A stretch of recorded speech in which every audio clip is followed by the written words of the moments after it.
गेल्या 6-7 दिवसामध्ये वायव्य भारतामध्ये तसेच उत्तर भारतामध्ये तीव्र थंडीची लाट होती आणि वारे उत्तरेकडूनच वाहत असल्यामुळे विदर्भातसुद्धा मोठ्या प्रमाणात उष्णतेची लाट निर्माण झाली होती। काल अकोला येथे 45.6 तर अमरावती येथे 44.4 डिग्री सेल्सिअस तापमान होते। परंतु आता विदर्भावर चक्राकार वारे निर्माण झालेले असून राजस्थानवर सुद्धा चक्राकार वारे आहे, तसेच केरळवर 3 किलोमीटर उंचीवर चक्राकार वारे आहे।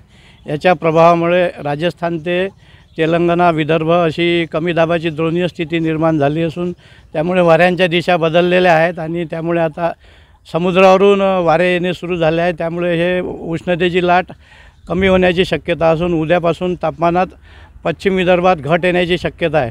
परंतु अकोला येथे पुढील 3-4 दिवस आणखी तापमान वाढलेलेच राहील, त्यानंतर ते कमी होण्याची शक्यता आहे। अमरावती, यवतमाळ, वाशिम या भागात उद्यापासून तापमान 44 डिग्रीच्या खाली येण्याची शक्यता आहे। फक्त अकोला येथे तापमान पुढील 2-3 दिवस वाढलेले राहील। सध्या उत्तर बंगालच्या उपसागरामध्ये रेमाल नावाचे चक्रीवादळ सक्रिय असून ते आज तीव्र चक्रीवादळात रूपांतरित होऊन पश्चिम बंगालच्या सागर आयलंडला धडक देण्याची शक्यता आहे। या वादळाच्या प्रभावामुळे विदर्भातील बाष्प सगळे तिकडे निघून गेलेले असल्यामुळे सध्या येथे पाऊस बंद झालेला असून पुढील 5-6 दिवस विदर्भात पावसाची शक्यता फारच कमी आहे।